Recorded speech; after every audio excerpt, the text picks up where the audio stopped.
Olá pessoal, tudo bem? Aqui é o professor Edward de Física e hoje nós vamos começar a resolução da prova da EA, o CFS2 de 2023.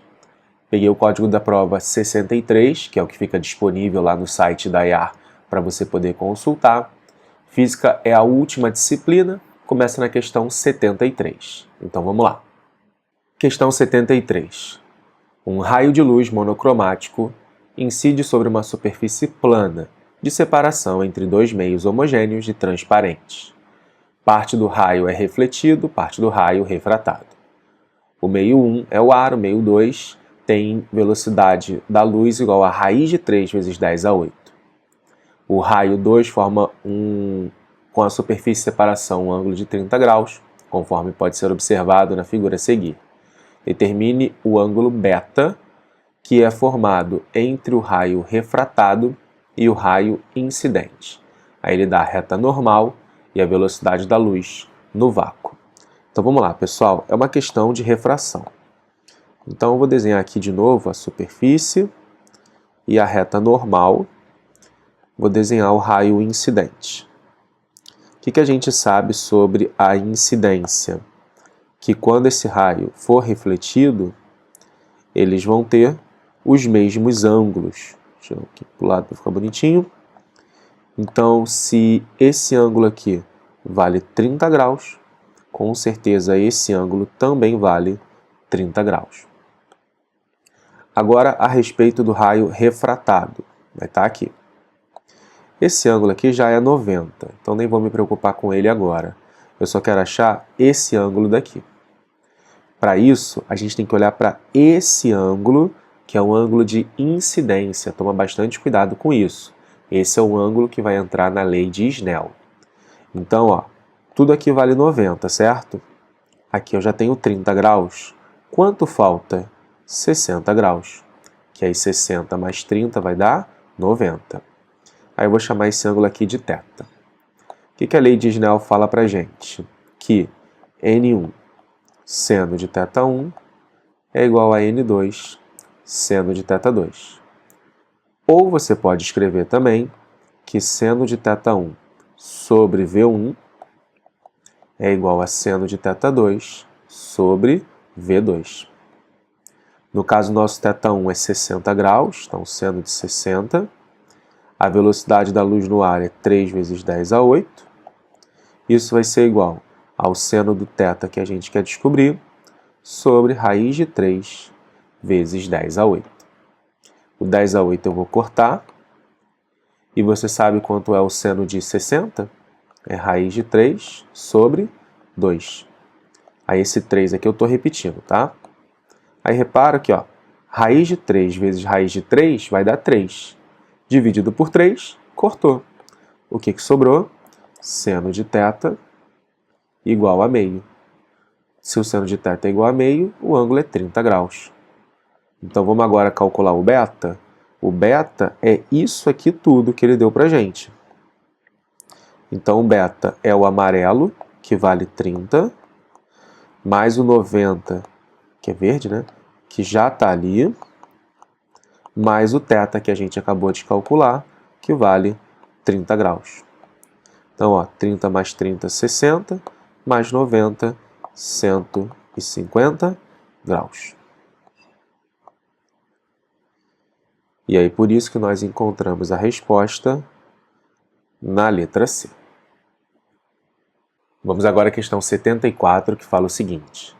Um cubo homogêneo de massa m de arestas iguais a A foi colocado sobre uma superfície plana, em um local em que a aceleração da gravidade é igual a g. Sabendo que μ representa a densidade do material, é correto afirmar que a pressão aplicada pela base deste cubo sobre a superfície plana pode ser escrita como... Então vamos lá, pessoal. O que é pressão? Pressão é força sobre área. E nesse caso, a força é igual ao peso. Estou escrevendo a palavra para não confundir com o P que já está ali, tá? O peso é mg. E a área é A ao quadrado. Porque como é um cubo, então o que está encostado aqui na base, ó, repara, é esse quadradinho que está aqui, tudo bem? Aí a área de um quadrado ao quadrado. A massa você pode usar que ela vale densidade vezes o volume. E o que é o volume de um cubo? A ao cubo. Aí repara, ó, corta aqui, então sobrou μAg. Certo? É isso daqui você encontra como resposta na letra A. Questão bem direta, tá? Isso vai substituindo devagarzinho cada uma das informações que foi encontrada até que você consiga chegar à expressão.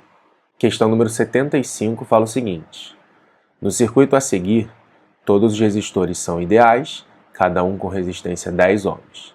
Se entre os pontos A e B for conectada uma fonte de 110 volts, qual a diferença entre as indicações do amperímetro com a chave aberta, com a chave fechada e aberta? Então vamos lá. Vou começar com a chave aberta porque já está aí, né? Já está desenhado. Então o que vai acontecer quando a chave estiver aberta? Olha só. Aqui vem a corrente. Aqui tem um resistor que eu esqueci de desenhar. Aí essa corrente, ela vai se dividir aqui e aqui, ó. Professor, por que no meio não passa? Porque está aberto. E aí se está aberto, não tem corrente, tá bom? E aí depois todo mundo se junta e chega até aqui de novo. Então é assim que é a corrente nesse circuito. O amperímetro ele mede a corrente total do circuito, né? Chamar de IA, né? Chave aberta. Isso significa que basta a gente calcular o valor da REC. E para não confundir, ó, eu vou apagar isso aqui. Pronto, para a gente não confundir. Os amarelos estão em série. Como é que é a REC em série? É só somar todo mundo. Então 10 mais 10 mais 10 vai dar 30 ohms. Aí depois, esse cara, deixa eu colocar ele aqui de novo, ele vai estar em série com esses daqui, ó. Desculpa, em paralelo com esse daqui. Olha que legal, presta atenção. Tá esse aqui, o amarelo vai estar aqui. E aí esses dois estão em paralelo. Se eles estão em paralelo, é só a gente fazer produto pela soma. Então 10 vezes 30 sobre 10 mais 30. Então isso vai dar 300 sobre 40, que é 30 sobre 4, 7,5. Finalmente, agora você tem todo mundo ligado em série, não é? Porque olha só, esse daqui virou esse resistor branco, de 7,5. E aí todo mundo ficou em série. Então a REC com a chave aberta, ela vale 10 mais 7,5 mais 10.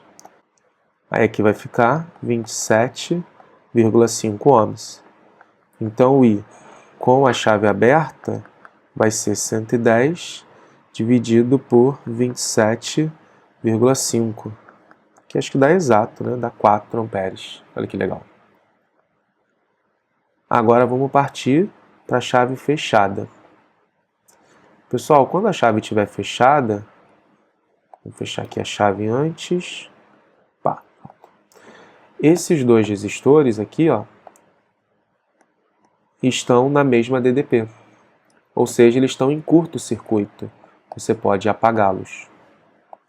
E esses dois aqui, ó, DC, tá vendo? DC, mesmos pontos, paralelo. Então vamos começar pelo paralelo desses dois. E como são dois iguais, é só dividir por 2 para achar a REC. E depois fica igual a esse aqui, tá? Os três em série. Então a REC fechada é 10 mais 5 mais 10, que vai dar 25 ohms. Então o I fechado, 110 sobre 25, 4,4 ampere. Então quem é o ΔI? 4,4 menos 4, 0,4 ampere. E aí você encontra isso como resposta na letra A. Vamos agora à questão 76, que fala o seguinte. No ano de 2023, o modelo atômico proposto pelo físico dinamarquês Niels Bohr completará 110 anos. O físico utilizou a estrutura do modelo planetário de Rutherford e incluiu algumas ideias propostas por Max Planck. Bohr postulou que os elétrons ocupariam apenas determinadas órbitas circulares ao redor do núcleo. Nessas órbitas, que foram denominadas estacionárias ou níveis de energia, os elétrons poderiam girar indefinidamente sem perder energia e, portanto, sem emitir radiação. Tais órbitas, que foram caracterizadas com o número quântico n, podiam assumir valores inteiros e uma carga e uma energia específica para cada nível. Na figura, apresenta-se o diagrama com os níveis de energia em eletronvolts para o átomo de hidrogênio. Quando o elétron que ocupa o nível 3 retornar para o nível 1, qual a frequência do fóton em Hertz? Então vamos lá, o que a gente vai olhar é bem simples, pessoal. Aqui está a reta de energia. Repara que já está em eletronvolts, então tem que fazer conversão de unidade. Aí você vai olhar para o n igual a 3 e para o n igual a 1. O n igual a 1 é menos 13,6. E o n igual a 3, ele aproximou aí, né, para menos 1,60. Tá? Agora o que a gente vai fazer? Se eu vou sair desse nível para esse, eu vou perder energia. Eu estou retornando para as camadas mais próximas do núcleo, menos energéticas. Só ver que o número é menor aqui, né? Tá? É negativo, tá? Por isso que maior número significa, né, maior módulo, menor número. E quanto é de energia emitida? É a diferença final menos inicial. Isso vai dar menos 12 eletronvolts. O menos quer dizer que a energia foi perdida. Só que como ela é perdida na forma de um fóton, você vai usar a energia do fóton. A equação de Planck é igual a HF. A energia é 12 eletronvolts, o H é 4 vezes 10 a menos 15.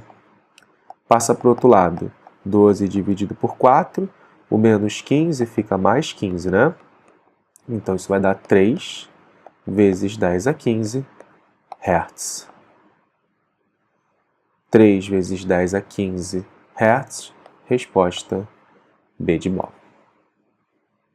Questão número 77. Um motociclista com massa igual a 50 kg está sobre uma moto de massa igual a 100. Desloca-se numa pista retilínea com velocidade constante. Num determinado instante, ele está se aproximando de um veículo que está na mesma pista, no mesmo sentido, e executando um movimento retilíneo com 15 metros por segundo.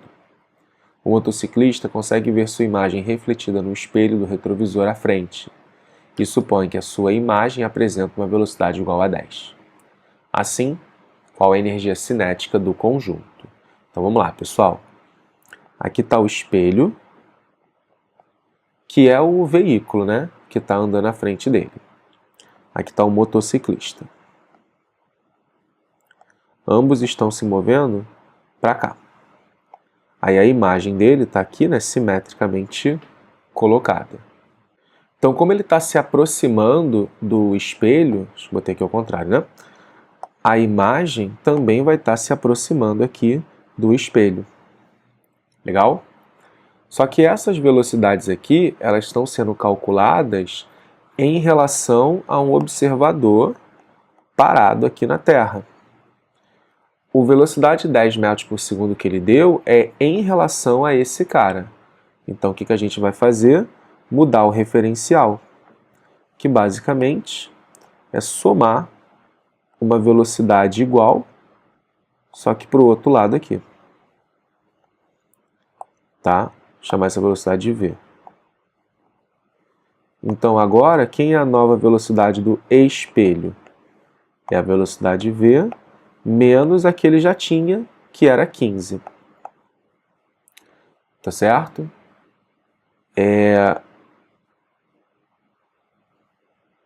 A velocidade da imagem agora vai ser 10, né? Já é o resultante dessas duas. Só que a gente sabe que a velocidade da imagem é o dobro da velocidade do espelho. Então, 10 é igual a 2 vezes V menos 15. Dá 5, né? Igual a V menos 15, passo 15 para o outro lado. V igual a 20 metros por segundo. Finalmente, agora, a gente vai calcular a energia cinética, que é 1 meio de mv ao quadrado. A massa é o total, então é 100 mais 50, vezes 200, vezes 20 ao quadrado. Aqui vai dar 150, vezes 400, que é 20 ao quadrado, sobre 2. Vai dar 30, 1, 2, 3 zeros, joules. 30.000 joules. Resposta, letra C. Então essa questão ela une duas coisas bem chatinhas, né?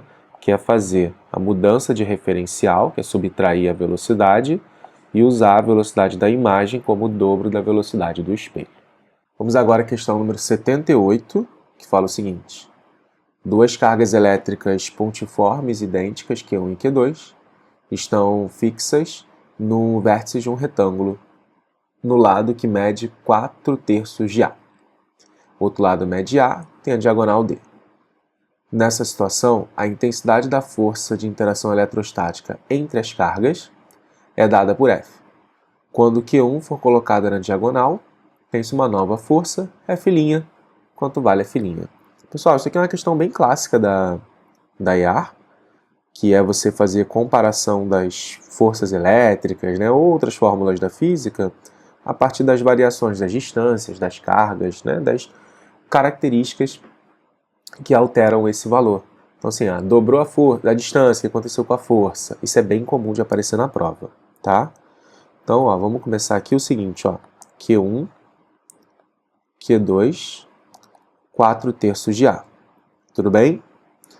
Agora, nós vamos fazer... vai para o D, né? Então, vamos calcular essa distância D fazendo Pitágoras. Então, aqui está o D. E a gente faz o Pitágoras agora para poder descobrir o valor. Tudo bem? Então vai ficar assim, D ao quadrado é igual a ao quadrado mais 4/3 de A ao quadrado. Tá bom? 3 ao quadrado é 9 e 4 ao quadrado é 16, né? 9 mais 16, 25. Agora eu vou tirar a raiz quadrada, olha que legal. Raiz de 25 é 5, raiz de A ao quadrado é A, raiz de 9 é 3. Legal? Agora, vamos escrever a lei de Coulomb. F, K, Q1, Q2, sobre 4/3 de A ao quadrado. Repete a primeira, e esse 3 que está embaixo vai para cima, né? Então, 9, K, Q1, Q2, sobre 16A2. Aí o F'. O F' é quando essa carga ela vem parar aqui, né? Então fica aqui, Q1, Q2. Então F' é K, Q1, Q2, sobre D ao quadrado. Esse 9 vai para cima, né? Então isso é 9, K, Q1, Q2, dividido por 25 ao quadrado. Beleza? Agora o que a gente vai fazer, pessoal, é comparar essas duas expressões. E como que se comparam duas expressões? Geralmente a gente divide elas, tá? Ou você pode ver aqui que eu tenho esse termo e que também tem esse termo, aí você iguala os dois, tá? Eu vou preferir dividir.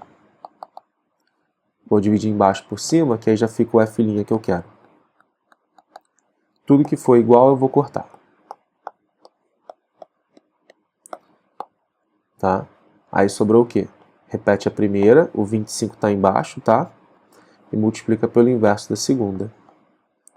Ou, se você preferir, 4/5 ao quadrado. Então, F' é 4/5 ao quadrado vezes F. 4/5 ao quadrado vezes f, letra A. Vamos agora à questão 79, que fala o seguinte. Um veículo A desloca-se por uma estrada plana e retilínea com uma velocidade de 54 km por hora. Em um determinado instante, esse veículo passa numa posição na qual parte do repouso na mesma estrada, no mesmo sentido, na mesma direção, o veículo B. Sabe-se que o veículo descreve um móvel. As velocidades em função do tempo em unidades do SI estão representadas, dos veículos estão descritas no gráfico a seguir. Determine em segundos o instante que o veículo B vai alcançar o veículo A. Então, vamos lá. O que a gente tem do gráfico?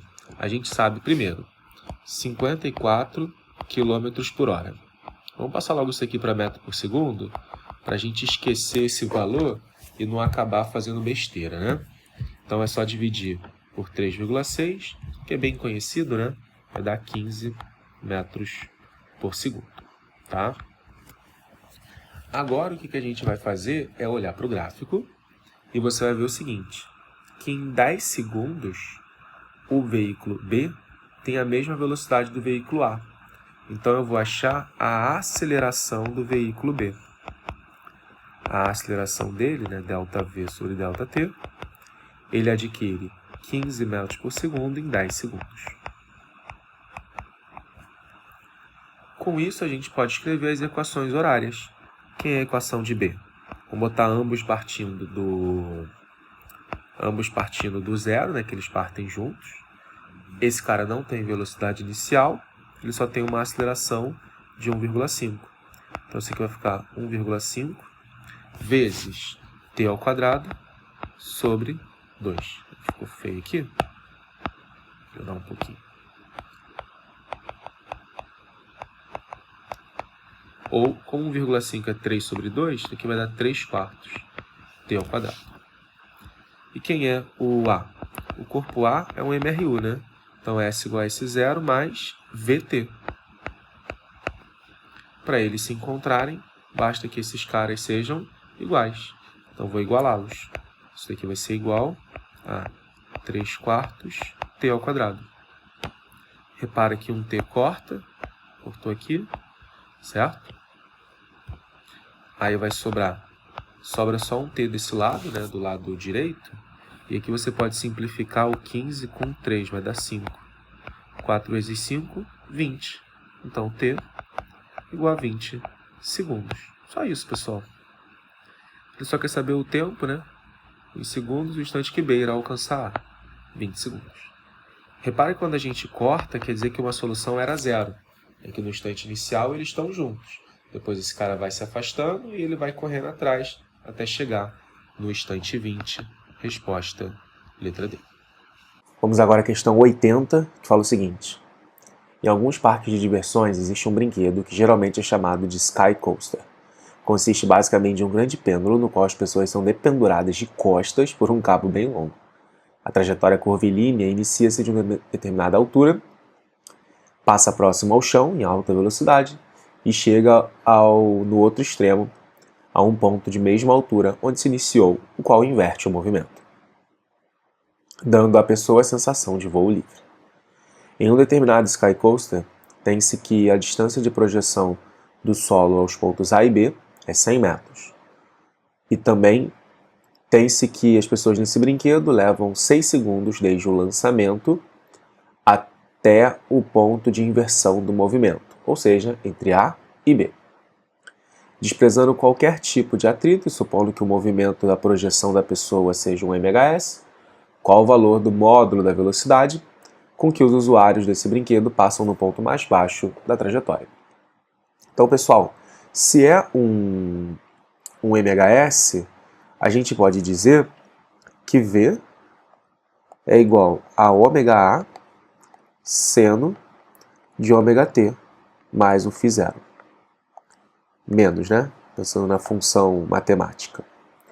E aí, quando ele estiver no ponto mais baixo da trajetória, pensa aqui no movimento circular. Aqui está a projeção do movimento. Quando ele estiver aqui embaixo, toda a velocidade dele vai ser a velocidade desse corpo que está aqui.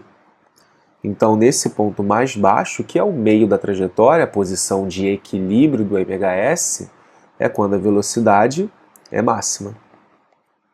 E quanto é essa velocidade máxima? ômega A. Legal? Agora vamos para o A. O A está aqui, ó. A projeção, quer dizer, é de um ponto até outro, que eu não sei exatamente onde é, né? Mas vamos supor que seja aqui. Essa distância toda vale 2A, porque lembra que no meio até a direita, do meio até o ponto mais extremo, equivale à amplitude. Então 2A pela figura é igual a 100, A igual a 50 metros. Aí só falta calcular o ômega, né? Mas o que é ômega? 2π sobre o período. Aí toma só um pequeno cuidado, pessoal, que 6 segundos ele leva de A até B. Isso aqui leva 6 segundos. O período é ida e volta. Então, mais 6 segundos. Então, vai dar 12 segundos o período. Aí ele pede para considerar o π igual a 3, né? Então, vai dar 6 sobre 12, que é meio radiano por segundo. Finalmente, quem é a velocidade máxima? ômega A, né? Então, 1 sobre 2 vezes 50, que vai dar 25 metros por segundo. Aí só toma mais um pequeno cuidado, porque isso tem, né? Mas ele quer em quilômetro por hora, pessoal. Olha que maldade. Então o que a gente vai fazer é multiplicar esse cara por 3,6. 25 vezes 3,6 vai dar 72 mais 18, 90 quilômetros por hora.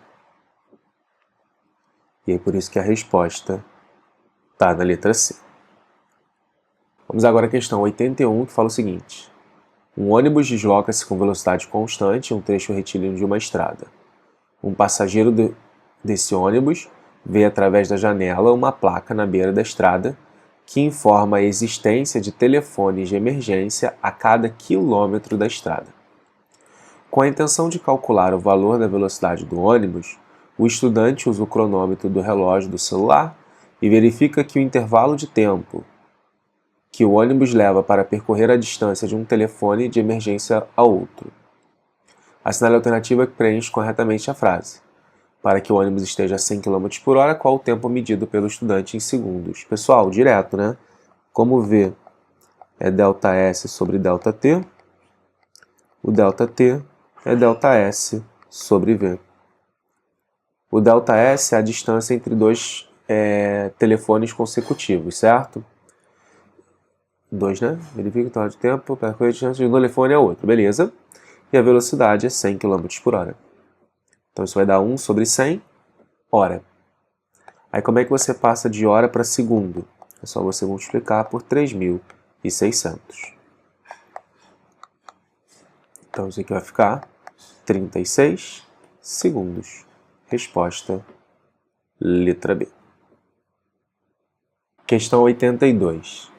4 lâmpadas incandescentes têm escrito em seus bulbos as informações. Considerando a fonte ideal e as lâmpadas como resistores ômicos, qual das lâmpadas irá dissipar maior potência? Então, pessoal, aqui está o circuito, e o que a gente vai pensar é o seguinte. Todos esses caras estão em série. Isso significa que a corrente deles são todas iguais. E aí, se nós pensarmos que a potência é R vezes I ao quadrado, quanto maior a corrente é a mesma, né? Quanto maior a resistência, maior potência dissipada. Então, no final, é só a gente saber qual dessas lâmpadas tem maior resistência. Só isso, tá bom? Como ele deu a potência nominal, a gente vai olhar para a resistência como potência é V ao quadrado sobre R. Então, quem é a resistência? Passa para lá multiplicando, passa o P dividindo. Tá bom? Por acaso, pessoal, todos os V's são iguais, certo? Então, olha só, preste atenção, para não ter que fazer conta. Quanto maior a resistência, menor a potência, porque está no denominador. Então, eu vou simplesmente olhar para a lâmpada que tem a menor potência, porque ela vai ter maior resistência, consequentemente ela vai ter a maior potência dissipada nesse circuito, tá bom? E aí, a menor potência é a lâmpada de 6 watts, que ele chamou aí de L1. Por isso que a resposta está na letra A. Questão número 83 fala o seguinte: uma das vantagens dos carros elétricos sobre os que utilizam motores a combustão é a possibilidade de restituir parte da energia utilizada para colocar o carro em movimento, recarregando as baterias no momento da frenagem através dos freios regenerativos. Isso é possível porque os motores elétricos podem funcionar como geradores durante a frenagem, os quais convertem parte da energia cinética em energia elétrica nesse processo. Um carro elétrico com massa total 1.400 kg movimenta-se um trecho retilíneo e plano da estrada com velocidade de 90 km por hora. Em um certo instante, utiliza-se os freios regenerativos até atingir 18 km por hora em 8 segundos. E a partir dessa velocidade são acionados os freios mecânicos, que é travar as rodas, né, são acionados até parar totalmente o veículo. Nessas condições, considerando todo o sistema ideal, com a potência restituída durante o tempo em que o freio regenerativo permaneceu acionado. Galera, questão bem legal. Não é difícil, tá? O que você vai pensar? Que potência é trabalho por tempo. E o que é o trabalho? Variação da energia cinética. Pronto. É isso aqui que a gente vai ter que calcular. Então vamos lá. Primeira parte. Variação de energia cinética não é mv ao quadrado sobre 2? Então a gente tem que transformar a velocidade de quilômetros por hora para metro por segundo. Então a gente vai dividir isso aqui por 3,6. O primeiro vai dar 25 e o segundo vai dar 5, né? Metros por segundo. Então vai ficar massa m v ao quadrado. Como a potência vai ser restituída, ela vai dar negativa, tá? Então não tem esse problema não. Sobre 2 menos m v ao quadrado sobre 2. Isso daqui é só a variação de energia cinética, tá? Tudo isso aqui dividido pelo tempo, que dura 8 segundos. Pessoal, agora a gente vai facilitar um pouquinho. Eu vou colocar 1.400 sobre 2 sobre 8 em evidência. Aí aqui sobrou 5 ao quadrado menos 25 ao quadrado. 5 ao quadrado, 25. 25 ao quadrado, 625. 625 menos 25 vai dar 600, né? Então é só trocar o sinal. 1.400 vezes 600 dividido por 2 vezes 8. Bom, vamos sair cortando os zeros, né? 2 aqui vai dar 3.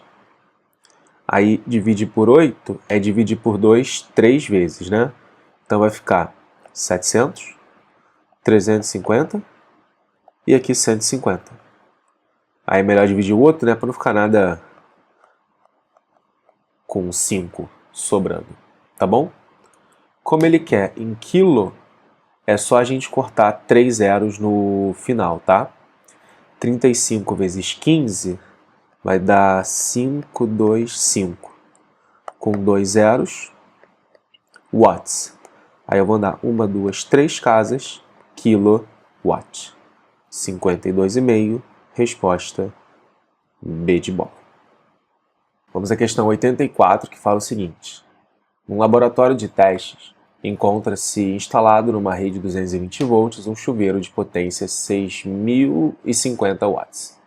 A fim de reduzir os gastos com consumo de energia, um estudante foi chamado e recebeu a missão de reduzir 1.210 watts no valor da potência do chuveiro. Para conseguir essa redução, o estudante deverá alterar a resistência do chuveiro.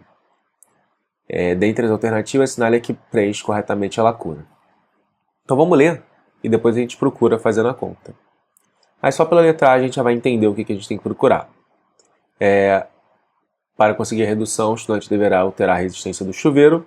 diminuindo o comprimento total, ou aumentando, de tal forma que seja subtraído um valor, ou aumentado, da sua resistência instalada.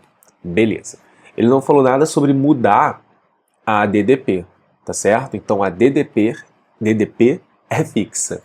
O que vai mudar é a potência com a resistência. Então o que a gente vai pensar? Que P igual a V ao quadrado sobre R. Tá? Ou seja, ficou horrível isso aqui, peraí. Ou seja, P vezes R é constante, porque a DDP não muda, tá? Então, a primeira coisa que a gente vai fazer é calcular a resistência antes para depois calcular a resistência depois, tá? Então, vamos lá. No início, nós vamos ter potência vezes a resistência é igual a DDP ao quadrado. Tudo bem? Aí, 220 vezes 220 vai dar 484 com 0, né? Vamos cortar esse 0 daqui logo. Tá? Aí vai ficar dividido isso por 605. 484, 611. Ah, é divisível, olha que legal. O R vai dar 8. Agora nós vamos para a potência no final. Pessoal, cuidado que a potência no final é reduzir 1.210 watts, tá? Então era 6.050 e eu vou tirar 1.210, tá? Então não vai para 1.210 não, tá bom? Ele vai reduzir 1.210. E aí isso aqui vai ficar menos 484. Então 484, 0 ohms. Aí vou fazer a conta, ohms não, desculpa, watts. Aí vou fazer essa conta de novo aqui, tá? P vezes R, final, é igual a V ao quadrado. Aí isso aqui é fácil, né? Porque 484 é 22 vezes 22. Aí eu vou cortar o 0 daqui, sobrou só um 0. Sobrar um 0 é 10, tá, pessoal? Não é 0 não, tá bom? 10 watts. Beleza. Então a resistência, ela teve que aumentar. Para aumentar a resistência, lembra da segunda lei de Ohm? ρL sobre A. Para aumentar a resistência, tem que aumentar o comprimento. Aumentar só 2 ohms. Tá bom? Resposta, letra C. Vamos agora à questão 85, que fala o seguinte. Uma onda estacionária estabelecida numa corda homogênea de massa igual a 2,4 kg, formando 5 nós e 4 ventos. Sabendo que a distância entre nós consecutivos é 1,5, a frequência é 50, determina a velocidade de propagação da onda na corda em metros por segundo e a intensidade da força em newtons que traciona a mesma. A mesma é a corda, tá? Bom, então vamos lá. Falar que tem 5 nós e 4 ventres é para a gente achar o comprimento total da corda, tá? Mas para a velocidade isso é irrelevante. Por quê? A distância entre dois nós consecutivos, como você pode ver, é metade de um comprimento de onda. Isso daqui ele deu, vale 1,5. Ou seja, o lambda é 3 metros. Só que se o lambda é 3, como é que você calcula a velocidade? V igual a lambda F. 3 vezes 50, 150 metros por segundo. Tá bom? Agora o que a gente vai fazer é usar a equação de Taylor. Lembra dela? V igual a raiz de tração sobre a densidade linear. O que é densidade linear? Massa da corda pelo seu comprimento. Então é por isso que a gente precisa, pessoal, de todos os ventres para poder achar o comprimento total. 3, 4, são 5 nós, então tá certo, e 4 ventres. Ó, o ventre é cada quibezinho desse, né? 1, 2, 3, 4. E os nós, 1, 2, 3, 4, 5. Beleza? Então eu tenho, ó, 4 desses pedaços. Tudo bem? Como cada pedaço vale 1,5, 4 desse pedaço vale 6 metros. Isso é o L.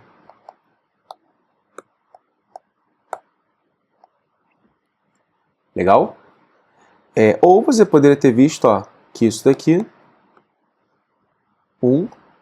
2 lambda. Aí, como cada lambda vale 3, 2 lambda vale 6. Tá bom? Agora vamos substituir. 150. Eu vou elevar ao quadrado, tá? Aí esse L fica aqui em cima. É igual a T vezes L sobre a massa, que é 2,4. Então, quanto é a tração? 150 vezes 150. Aí, pessoal, 2,4 eu vou tirar a vírgula e eu vou tirar um zero daqui. Aí vai ficar 24. Por que você está fazendo isso, professor? Porque eu acho mais fácil dividir 100 vírgula. Tá? Aí é só fazer a conta, né? Tração, então, 15 vezes 4, 60. 60 vezes 15, 90. 9.000, desculpa, faltou um zero, né? 9.000 newtons. 9.150. Resposta B de bola. Número 86 fala o seguinte. Durante muito tempo, utilizou-se a escala termométrica de Reaumur, representada por grau R. Para essa escala, o ponto de fusão do gelo era 0 e o ponto de ebulição da água 80. Portanto, um valor de menos 31 graus Fahrenheit corresponde a qual valor na escala Reaumur? Então, pessoal, aqui está o grau Reaumur, 80, 0. Aí ele quer comparar com o grau Fahrenheit. Aí, professor, precisa passar para Celsius antes, para depois passar para Fahrenheit? Claro que não, pessoal. Você já sabe que o Fahrenheit é o 32.212, não precisa ficar, né, aloprando nada disso não. Aí eu vou pegar um ponto aqui qualquer, que eu vou chamar de R e F. E vou fazer a tática padrão, né? Pedacinho está para pedação, assim como pedacinho está para pedação. Pedacinho R menos 0, pedação 80 menos 0. Igual. Do outro lado, pedacinho F menos 32 sobre o pedação 212 menos 32. Ou seja, R sobre 80 é igual a F menos 32 sobre 180. Aí, pessoal, já substitui logo, né? Nem perde muito tempo, não. Aqui vai ficar menos 31. Aí, bom, é menos 31 menos 32, tá? O menos vai acabar somando, né? Então, fica menos 63 sobre 180. Ó, cortou o zero. Aí você divide por 2, né? Vai dar 4, vai dar 9. Divide por 9, vai dar 7. 7 vezes 4, então R menos 28 grau R. Resposta, letra D de dado. Questão 87 fala o seguinte. No canto da sala, sobre uma pequena mesa, estava colocado um antigo relógio pertencente à família. Apesar de empoeirado e esquecido pelo tempo, ainda funciona perfeitamente. O ponteiro dos minutos mede exatamente 10 centímetros do eixo até a extremidade. É o raio, né? Um ponto nessa extremidade possui velocidade tangencial igual a... Pessoal, é só você lembrar que no movimento circular, V igual a ômega R. E o que é ômega? 2π sobre o período. É o ponteiro dos minutos. Cuidado!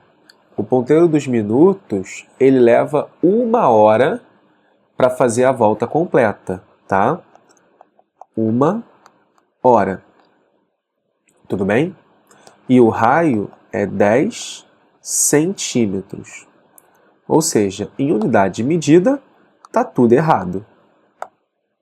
Então, a gente vai ter que consertar isso. Legal? Então, vamos lá.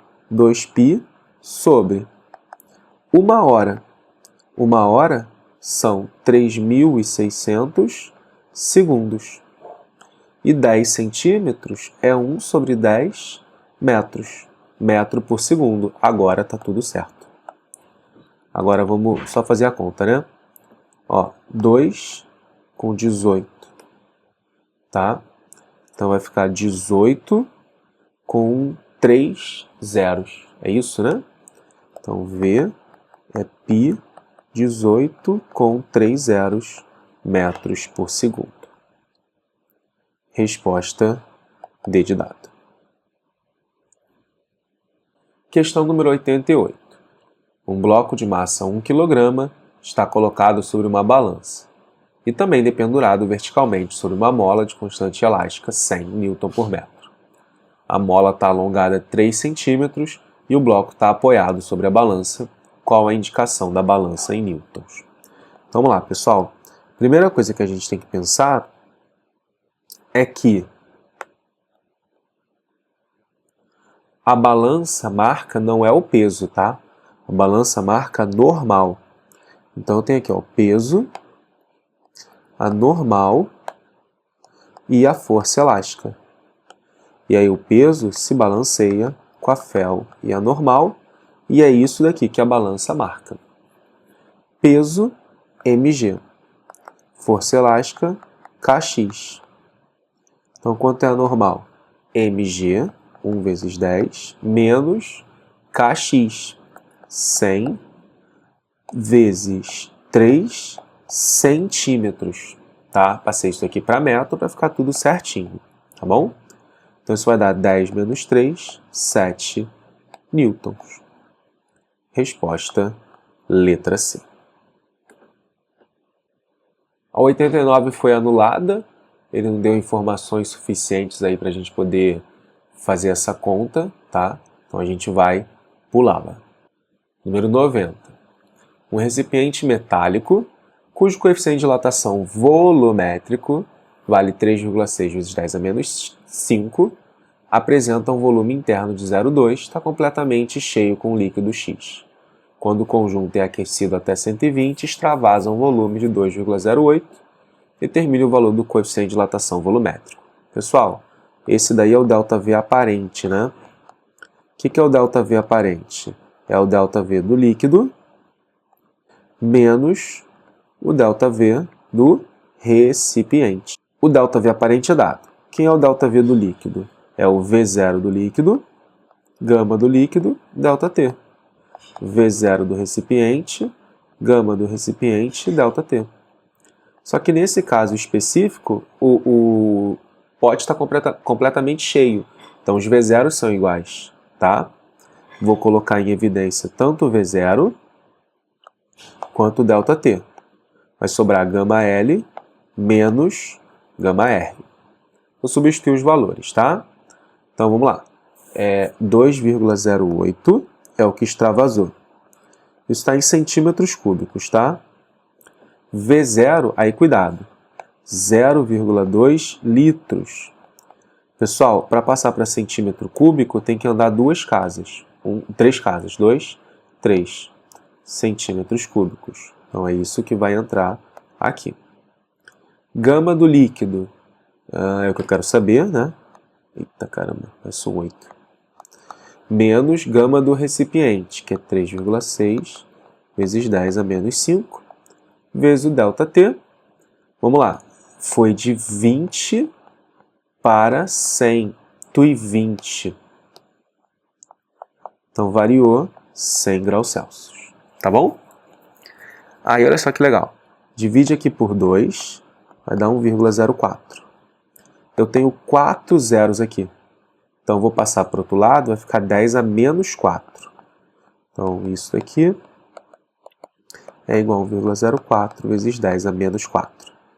Para ficar com a mesma potência aqui do 10 a menos 5, eu vou andar com a vírgula para a direita e vou subtrair um do expoente.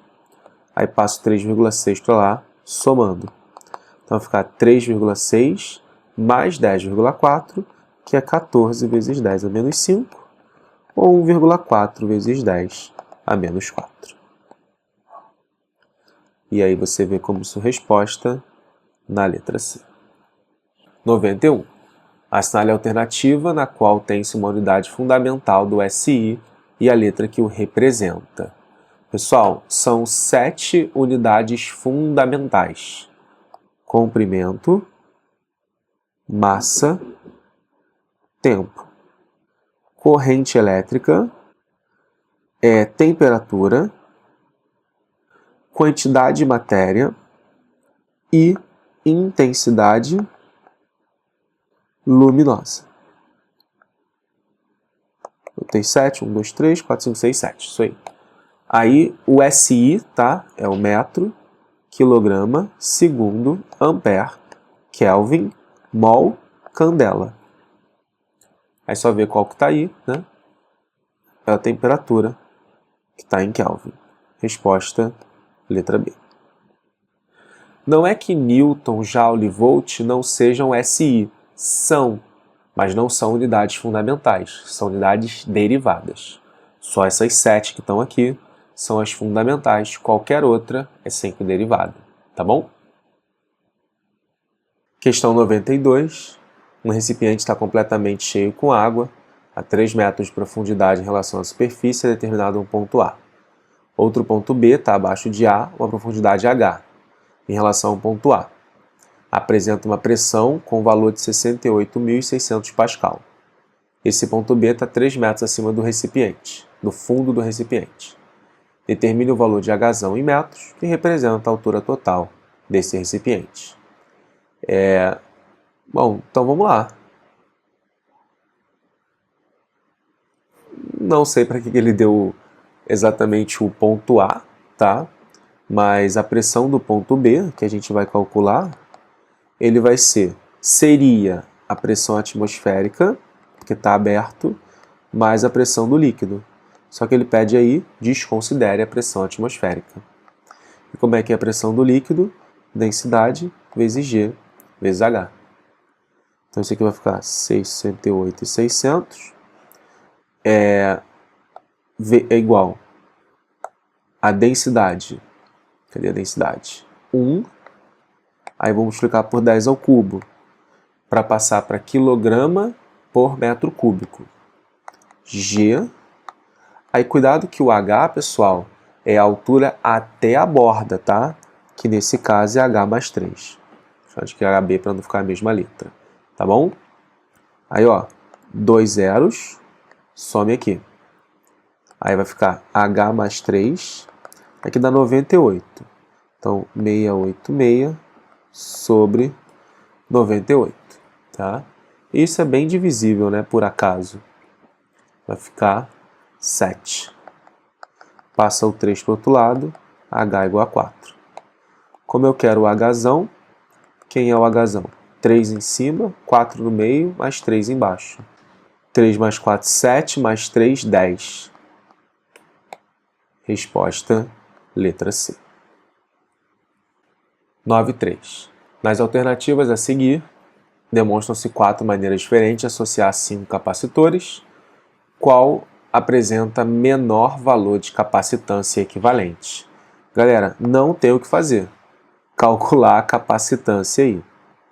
Então vamos lá, na letra A, a gente tem 3 em série, 2 em série, depois o paralelo.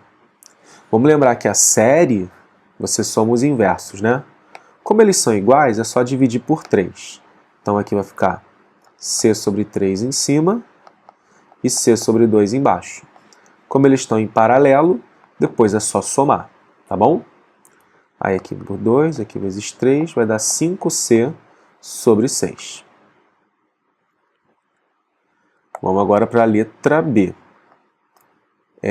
Você tem 2 aqui em paralelo, depois uma série, depois um paralelo. Esse vamos fazer por partes. Esses 2 em paralelo dá 2C, esses 2 em paralelo dá 2C. Depois, na série, o que a gente faz? na série, a gente faz a soma dos inversos, né? Mas antes disso, ó, faz o C com C, quer dizer, o 2C com 2C. É só fazer 2C sobre 2 que vai dar C.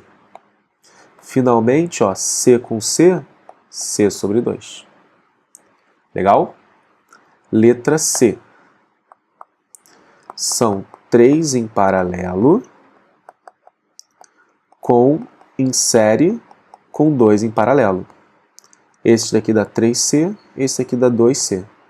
Agora é bem diferente, né? Então agora é melhor fazer produto sobre a soma. 3 vezes 2 sobre 3 mais 2. Faltou o C, né?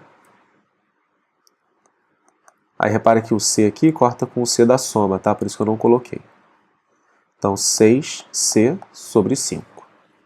Com certeza esse nem de perto é o menor, tá? E vamos finalmente para a letra D. Ó, 2 em série, 2 em série, depois o paralelo dos 3. A série dá C sobre 2. Aí esse paralelo dá C, porque no paralelo soma, né? Depois com mais esse paralelo dá 2C. Legal?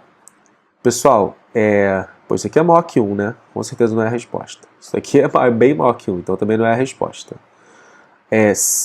C sobre 2 é 0,5. E 5 sextos dá 0,80 alguma coisa, né? Então 0,5 é menor. Resposta, letra B. 94. Em uma feira estudantil de ciências, ocorreu uma competição de lançamento de foguetes, construídos com garrafa plástica, impulsionados com água e ar comprimido. Em um lançamento oblíquo com ângulo que proporciona maior alcance, já escreve aí, 45 graus, é o lançamento com maior alcance. A equipe vencedora conseguiu 180 metros em 6 segundos após ser lançado. Então, esse é o tempo total. Assinale a alternativa e preenche corretamente. Esse foguete, lançado verticalmente com o valor do módulo da velocidade de lançamento idêntico ao lançamento oblíquo, atingirá uma altura D. Então, vamos lá. Pessoal, o que é interessante aqui é que, como é 45 graus, a projeção Vx é igual à projeção Vy, né? Porque essas projeções são o V seno e o V cosseno de θ. Só que, bom, elas são iguais, né? Porque o seno é igual ao cosseno, tá? Então, Vy quem é o Vx? O Vx é ΔS sobre ΔT. 180 sobre 6 vai dar 30. Agora, o que ele vai fazer? Ele vai pegar essa mesma velocidade, o foguete vai ser lançado verticalmente, e eu vou lançar com V só aqui para cima. Então ele vai parar em algum lugar aqui, e eu quero achar essa altura. Então primeiro vamos calcular esse V, usando que o Vx é V seno θ. Então, ó, 30 é igual a V seno de θ, que é a raiz de 2 sobre 2. 45 graus, né? Então, V é 60 sobre raiz de 2. Ou, se você preferir, 30, né? Raiz de 2. Aí, agora a gente faz o Torricelli aqui. V final ao quadrado é igual a V inicial ao quadrado menos, já que a gravidade está atrapalhando, 2GH. Ou seja, 20H é 30 vezes 30. Opa, porra, exagerei. 900 vezes 2. Aí, ó, 20, 20. Logo, H igual a 90. Resposta, letra C. Vamos à questão 95. Na figura a seguir, apresenta-se uma caixa de madeira de massa 6 que está sobre o assoalho e é puxada por uma força externa paralela ao solo através de uma mola, até que entre em movimento e em seguida mantém a velocidade constante. A diferença entre o alongamento máximo e o alongamento necessário para manter o movimento descrito é... Bom, então vamos lá. Por que ele faz essa diferença? Porque para você colocar em movimento, você tem que vencer o atrito estático. Para você manter o movimento, você tem que vencer o atrito cinético, tá? Então, na primeira situação, vamos lá. Normal e peso, isso aqui não vai mudar. E é normal igual ao peso. A força que você vai puxar está aqui, que vai ser a força elástica, e a FAT vai estar aqui atrapalhando. Então, ao iniciar o movimento, a força elástica tem que vencer a FAT estática máxima. Depois, a força elástica tem que vencer só a FAT cinética. Tá bom? Então, vamos lá. Força elástica. K, que é 100, vezes X. FAT estática máxima. Mi estático vezes a normal. O Mi estático é 0,62. Repara que ele é sempre maior que o cinético, tá? E a normal é igual ao peso, e o peso é mg. Então, 6 vezes 10, tá bom? Então, quem vai ser o x1? Como isso daqui está em Newton por metro, dividir por 100 é colocar em centímetros, tá? Então, o que a gente vai fazer...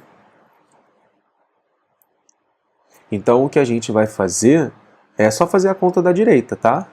Então, vai ficar 6,2 vezes 6. Só isso. Que vai dar 12, vai 1, 36, 37,2 centímetros. Aí, na segunda situação, a mesma coisa. Vou mudar de cor só para poder destacar. Vai ficar a FEL, K, X, igual a FAT cinética, que é o Mi cinético agora, vezes a normal. A normal não mudou, continua sendo igual ao peso. Aí, mesma coisa do outro, tá, pessoal? O dividir por 100 é colocar em centímetros. Então, 4,8 vezes 6, 6 vezes 48 vão 4, 24 com 4, 28,8 centímetros. Como ele quer saber a diferença, adivinha o que eu vou fazer? A diferença, tá? Então, repare que 37,2 é uma resposta, 28,8 é outra resposta, e a diferença deve dar o 8,4 centímetros. E o 0 é para quem achasse que a força tinha que ser a mesma, tá? Então, a questão aí cheia de pegadinhas. Vamos agora à questão 96 e finalmente a última, galera. Mais de 1 hora aí de resolução de prova. Essa prova é bem longa, tá? Um corpo é lançado verticalmente para cima a partir do solo com velocidade inicial 40. Exatamente após 4 segundos, um segundo corpo com mesmas dimensões é lançado verticalmente para cima, da mesma posição, com velocidade inicial 40. Considerando a origem dos movimentos como sendo solo, qual a altura e em que instante, após o lançamento do primeiro corpo, os dois se encontram? Então vamos lá. Galera, se 4 segundos após o lançamento é que eu lanço o segundo, eu não posso me encontrar nem no instante 2, nem no instante 4, porra, tem que ser maior que isso. Então só pode ser o instante 6. Entende? Não faz sentido se encontrar no 2 nem no 4 se eu lancei o segundo corpo só no instante 4. Tá bom? Mas vamos descobrir isso, tá? Mas já fica aí a dica, né? Porra, você não vai marcar 2 e 4. Aí como é que é a outra dica, né, que a gente usa, né? Do 60 aparece 2 vezes, né? Deve ser essa a resposta, a letra D. Tá bom? Mas vamos lá, vamos com calma. G igual a 10, beleza. Eu vou lançar um corpo com velocidade 40. Aí 4 segundos depois, eu vou olhar onde está esse corpo 4 segundos depois. Com certeza vai estar aqui, velocidade final igual a 0. Por quê, né? O G, 10 metros por segundo.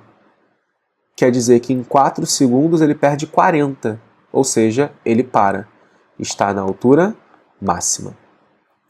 Aí aqui é que eu vou lançar o segundo corpo. Então o segundo corpo vai partir daqui, quando esse cara tá aqui em cima. Tá bom? Aí o que a gente vai fazer é o seguinte, a gente vai recalcular as equações horárias, tá? Vamos deixar o eixo aqui para cima. Aí eu só vou achar essa altura aqui que esse cara chega, tá? Essa altura, h, é igual a gt ao quadrado sobre 2, tá? Então, o g é 10, o t é 4, que é o tempo que leva para chegar até lá em cima. 16 sobre 2, 8. Tá bom? E agora, eu vou escrever a equação horária desse cara. Hzinho é igual a Hzão menos gt ao quadrado sobre 2. Menos por quê? Porque a gravidade está contrária ao eixo. E o do vermelho, o H, é só V0t menos gt ao quadrado sobre 2. O G é 10, né, pessoal? Então já posso substituir aqui, ó, 5t ao quadrado. Espera aí. 5t ao quadrado, tá? Menos porque está ao contrário ao eixo. Agora eu vou igualar esses caras aqui para achar a posição, o tempo, né, em que eles se encontram. Então 80 menos 5t ao quadrado é igual a 40t menos 5t ao quadrado. 40t igual a 80, t igual a 2 segundos. Mas, professor, não vale 6? 2 segundos a partir desse instante. Só que ele já levou 4 para subir. Então, o tempo de encontro é os 4 mais 2, que é 6. Aí, para achar a altura, basta você pegar esse 2 e jogar em algum lugar. Tá? Vamos jogar nessa equação aqui. Então, vai ficar 40 vezes 2 menos 5 vezes 2 ao quadrado. 80 menos 4 vezes 5, 20, 60 metros. Tá aí uma boa questão para a gente poder fechar essa prova. Resposta a letra D, né? Que sorte. Exatamente o que a gente tinha previsto com a técnica suprema do chute. Tá bom? Pessoal, eu espero que vocês tenham gostado da resolução dessa prova. Ficou um pouquinho mais longa, porque ela foi uma prova um pouco mais longa mesmo, tá? E até a próxima.